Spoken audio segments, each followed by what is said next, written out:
কেউ কেউ আছেন যারা সচরাচর বলে থাকেন মানুষ হত্যা করে ফেলে রাখে বিচার হয় না, আর কুকুর বিড়াল হত্যার বিচার।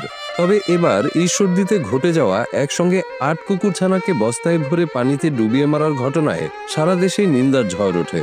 অভিযুক্ত নিশি রহমানের দৃষ্টান্তমূলক শাস্তির দাবিতে নেট দুনিয়ায় জোরালো আওয়াজ ওঠার পর তাকে গ্রেপ্তার করা হয়। আমাদের ঈশ্বরদীতে যে ঘটনাটি ঘটেছে সেই ঘটনাটি অনেক হৃদয় বিদারক, আর এরকম ঘটনা প্রায় ঈশ্বরদীতে ছোটখাটো ভাবে ঘটেই চলেছে। তো আমরা এখন যে কর্মকর্তার স্ত্রী এ কাজ করেছে, আমরা তার দৃষ্টান্তমূলক শাস্তি চাই। তারপর থেকে কুকুর এখনো এই যে আজ কটা দিন ধরে শুধু গেটে যায়, ইউনো স্যারের বাংলাতে দুর্নীতি করে প্রত্যেকটা অফিসে, সরকারি প্রত্যেকটা অফিসে, পিআই অফিসে, সবটা অফিসে লালটু ঘটছে। নাগরিক টেলিভিশনের সংবাদ প্রচারের পর এই নির্মম হত্যাকাণ্ডের খবর সারা দেশে ছড়িয়ে পড়ে রীতিমতো ভাইরাল হয়ে যায়।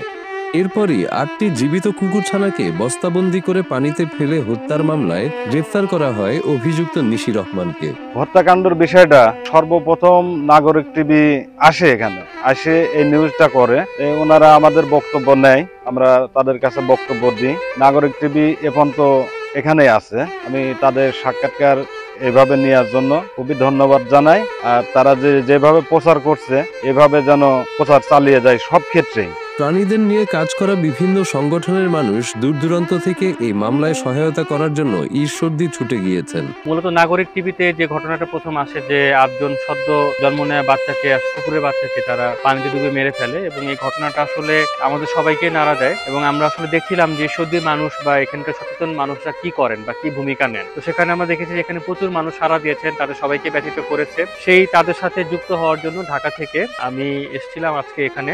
প্রথমত ধন্যবাদ জানাচ্ছি আমাদের সাংবাদিক ভাইদের। নাগরিক টিভি আমাদের যেভাবে নিউজটা প্রচার করার ফলে যেভাবে এটা সারা দেশব্যাপী ছড়িয়ে পড়েছে, এবং এরপর আমরা যখন খবরটা পাই আমাদের হৃদয় নাড়া দেয়, এবং আমরা তারপর পরেই আমরা সেটার জন্য আমরা ঈশ্বরদীতে এসেছি। এসে আমরা পানি সম্পদ কর্মকর্তার সঙ্গে কথা বলি এবং ইউনোর সঙ্গে কথা বলি, এবং তাদের সহযোগিতায় আমরা মামলাটি করতে পেরেছি। এটার জন্য আমি সত্যি কৃতজ্ঞ, এবং সাংবাদিক ভাই যারা আছেন, নাগরিক টিভির আপনি আছেন, সবাইকে আমি অশেষ ধন্যবাদ জানাই। মঙ্গলবার দিবাগত রাত ১টায় ভাড়া বাসা থেকে তাকে গ্রেপ্তার করে পুলিশ। এর আগে ২ ডিসেম্বর রাতে ঈশ্বরদী উপজেলা প্রাণী সম্পদ কর্মকর্তা আকলিমা খাতুন বাদী হয়ে তার বিরুদ্ধে একটি মামলা দায়ের করেন। আমরা পৌরসভার ১ নম্বর ওয়ার্ডের রহিমপুর স্কুলপাড়া Ishwardi girls school and college যে আছে তার পশ্চিম পাশের একটা বাসা থেকে অ্যারেস্ট করতে সক্ষম হয়। একটি কুকুরের ৮টি সদ্যজাত বাচ্চাকে পানিতে ডুবিয়ে হত্যা করা হয়েছে। এটি বিভিন্ন গণমাধ্যম এর মাধ্যমে প্রকাশিত হয়েছে, বিশেষ করে নাগরিক টিভির মাধ্যমে এটা ভাইরাল হয়। আমরা উপজেলা প্রাণী সম্পদ দপ্তর ও ভেটেরিনারি হাসপাতাল ঈশ্বরদী বিষয়টি অবগত হই, এবং প্রাণী কল্যাণ আইন ২০১৯-এর ৭ ধারা অনুযায়ী মালিকবিহীন কুকুরের বাচ্চা হত্যা করা একটা অপরাধ। সেই অপরাধে আমরা এই মামলাটা করছি। যে হাতে ৮টি জীবন্ত কুকুরছানাকে বস্তাবন্দি করে পানিতে ফেলে হত্যা করা হয়েছিল, সেই হাতেই এখন আইনের শিকল। অভিযুক্ত ওই নারী উপজেলা পল্লী উন্নয়ন ও সমবায় বিভাগের ক্ষুদ্র কৃষক উন্নয়ন ফাউন্ডেশনের কর্মকর্তা হাসানুর রহমান নয়নের স্ত্রী। পূর্বে কিছু মামলার অভিজ্ঞতা টুকটাক রয়েছে, সেই জন্য তাদের সাথে যুক্ত হয়ে যদি কোনোভাবে কন্ট্রিবিউট করতে পারি সেই একটা ইচ্ছা ছিল। এবং আজকে ইওনো মহোদয়ের সাথে কথা বলে এবং এখানকার যে উপজেলা প্রাণী সম্পদ কর্মকর্তা আছেন তার সমস্ত সার্বিক সহযোগিতা সবকিছু মিলিয়ে আমরা এই মামলাটি প্রাণী কল্যাণ আইন ২০১৯-এর যে ধারা ৭ রয়েছে তাতে আমরা মামলা প্রক্রিয়ার মধ্যে চলে গিয়েছি। এই গুরুতর অভিযোগ সম্পর্কে জানতে পেরে উপজেলা কর্মকর্তাদের কোয়ার্টার থেকে তাদেরকে সাথে সাথে বিদায় করে দেওয়া হয়। আমরা গতকাল যখন এই বিষয়টা আমরা জানার পরই যে একটা কুকুরের ৮টা বাচ্চাকে পানিতে ডুবিয়ে মেরে ফেলা হয়, এটা যখন জানার পরে আমরা আমাদের কর্মকর্তাদের নিয়ে বসি এবং এটা তদন্ত বা পর্যালোচনা করে দেখতে পাই যে আমাদের একজন অফিসারের স্ত্রী আসলে এই কাজটা করেছে, যে আমাদের গ্যাজেটেড কোয়ার্টারে থাকে। আমরা জানার পরই তাকে আমরা কোয়ার্টার থেকে অপসারণ করার জন্য তাদেরকে নোটিশ দিই, এবং তারা তাৎক্ষণিকভাবে এখান থেকে অপসারিত হয়। ৩০ ডিসেম্বর রাতে ওই নারী ঈশ্বরদী উপজেলা আঙিনায় থাকা ৮টি কুকুরছানার উপর বিরক্ত হয়ে তাদেরকে বস্তাবন্দি করে জীবিত অবস্থায় পাশের একটি পুকুরে ফেলে দেয়। পরদিন মা কুকুর তার সন্তানদের পাগলপ্রায় হয়ে খুঁজতে থাকে। তার আর্তনাদ শুনে স্থানীয় যেসব লোকজন মা কুকুরটিকে দীর্ঘদিন যাবৎ চেনেন তারাও তার সন্তানদের খুঁজে দিতে মরিয়া হয়ে ওঠেন। পরে বস্তাবন্দি সেই ৮ কুকুরছানাকে মৃত অবস্থায় পুকুর থেকে উদ্ধার করা হয়। একে মনে করেন এটাও আমার কুকুর, এই কুকুরটাকে আমরা ছোট থেকে মানুষ করছি। আর এর বাচ্চাটা মনে করেন আসলে এভাবে লালন পালন করতেই পারলাম না, কিন্তু আর মনে করেন আর কিছু বলার কোনো ভাষা নাই। কুকুর ছানাগুলোকে খুঁজে না পেয়ে মা কুকুর ছোটাছুটি কান্নাকাটি করতে থাকে।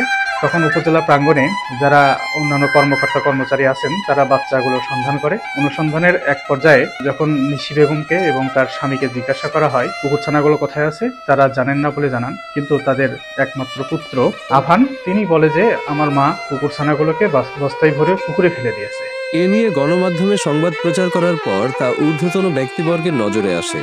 পরবর্তীতে 2 ডিসেম্বর ঈশ্বরদী প্রাণী সম্পদ কর্মকর্তা থানায় একটি লিখিত অভিযোগ দায়ের করেন।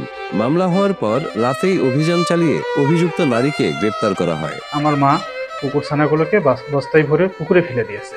তার দেয়া তথ্যের ভিত্তিতে উপজেলা পরিষদের মালি মোহাম্মদ জাহাঙ্গীর আলম উনি পুকুর থেকে কুকুর ছানাগুলোকে উদ্ধার করেন।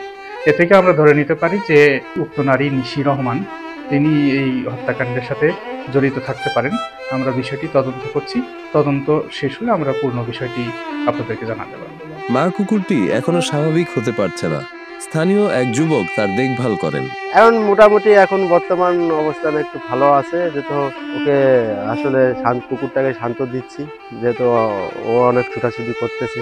কুকুরটা আসলে আমাদের সাথে খুব ছিল, আন্তরিক মিল ছিল। এখন মনে করেন যে কুকুর এই বাচ্চা যেদিন হারা যায়, এই কুকুর খালি বা 5 বছর ঘুরতো আমাদের। আমি বুঝতে পারিনি আসলে বিষয়টা যে কুকুরের বাচ্চা নাই। পরবর্তীতে পরের দিন সকালে যখন জানতে পারলাম যে কুকুরের বাচ্চা মারা গেছে, পাওয়া গেছে। 8টি কুকুরছানাকে হত্যার অভিযোগে অভিযুক্ত নিশি রহমানকে গ্রেফতারে সন্তোষ প্রকাশ করেছেন উপজেলা পরিষদের কর্মচারী ও স্থানীয়রা।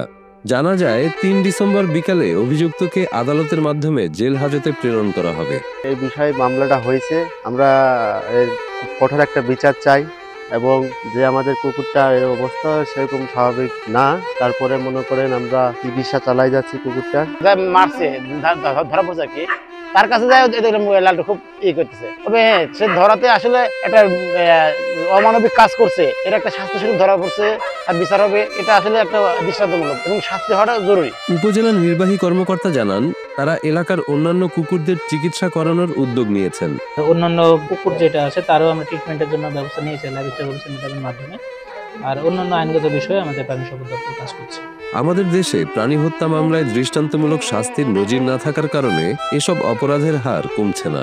আসলে বিচার হয় না বলতে, বিচারের প্রক্রিয়া চালাইলেই বিচার হয়, কিন্তু দেখা যায় যে একটা অপরাধ করার পরে হয়তো যে কোনো ভাবে মীমাংসায় যায়। এইটা দিয়ে আসলে একটি মেসেজ আমি পৌঁছে দিতে চাই সবাইকে। আমাদের যে দেশে কুকুর বিড়াল বলেন সকল প্রাণী, তাদের নিরাপত্তা দরকার। তারা যে আমাদের কাছে নিরাপদ, এই সংবাদটি আসলে সবার কাছে পৌঁছে দিতে হবে।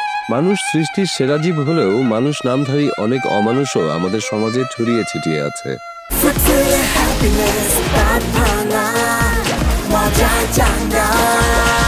যে 8টি কুকুরকে বস্তাবন্দি করে হত্যা করা হলো, এটা আসলে সভ্য সমাজে মেনে নেওয়ার মতোই না। আমরা আজকে যে থানায় এসেছি, মামলা করেছি, আমরা কি কিন্তু শুধুমাত্র যে 8টি কুকুরের জন্য করছি তা কিন্তু না, আমরা আসছি মানবিকতার জন্য। কারণ আমরা মানুষ, আমরা আশরাফুল মাখলুকাত, পৃথিবীর শ্রেষ্ঠ প্রাণী। আমার মনে হয় যে একটা প্রাণী সে তো কথা বলতে পারে না, তো অবলা, তো প্রাণীদের হয়েই আমরা কথা বলতেছি, আমরা কথা বলতে চাই জোর গলায় যে এই নৃশংস যে অন্যায়টা হলো, যে হত্যাটা হলো, এর শাস্তি পেতেই হবে তাকে। আমরা সবাই আছি, আমরা সবাই দাঁড়াবো এই অন্যায়ের বিরুদ্ধে। নিশি রহমানের দৃষ্টান্তমূলক শাস্তি নিশ্চিত করা গেলে হয়তো এই ধরনের জঘন্য কাজ করতে আর কেউ সাহস করবে না। আমি আজকে সকালবেলা শুনলাম যে আসামি গ্রেপ্তার হয়েছে মামলা হওয়ার পর। এই মামলা হওয়ার পরে গ্রেপ্তার হয়েছে, এতে আমি খুশি। প্রশাসনের প্রতি আমি খুব খুশি যে তাকে গ্রেপ্তার করছে। আমি চাই যে আইনের মাধ্যমে যে বিচারটুকু তার হওয়ার দরকার সেটা অবশ্যই যেন হয়। আর আমি চাই যে এরকম কোনো মানুষের হাতে এই আল্লাহর সৃষ্টি জীব জন্তুগুলো এগুলা যেন কোনো সময় আমাদের হাতে আক্রান্ত হয়ে মারা না। এই যে আমাদের মাধ্যমে এই জিনিসটা সারা বাংলাদেশের লোক দেখলো, এটা একটা প্রচার হলো, এদের প্রতি যেন কেউ এ ধরনের অন্যায় করার সাহস না পায়। প্রাণীদের প্রতি বর্বর আচরণের বিরুদ্ধে মানুষের সম্মিলিতভাবে সোচ্চার হওয়ার এই উদাহরণ নতুন এক বাংলাদেশের স্বপ্ন জাগাচ্ছে। এ ধরনের মামলার শাস্তি দেখে পরবর্তীতে সবাই যেন বুঝতে পারে অবলা প্রাণীদের জন্যেও কেউ আছে। আমরা আশা করি আজকে যে মামলাটি হলো এই মামলাটির একটি দৃষ্টান্তমূলক শাস্তি হবে এবং পরবর্তীতে কেউ যেন এই রকম নির্মম কাজ করার আগে একবার চিন্তা করে না, তাদের জন্য মানুষ আছে। এই কাজটি যে সবাই মিলে সম্মিলিতভাবে আমরা করতে পারলাম এবং সবার সহযোগিতা পেলাম, এই জিনিসটা আসলে আমাকে একটা আগামীর বাংলাদেশ স্বপ্ন দেখার জন্য আশাবাদী করে তোলে।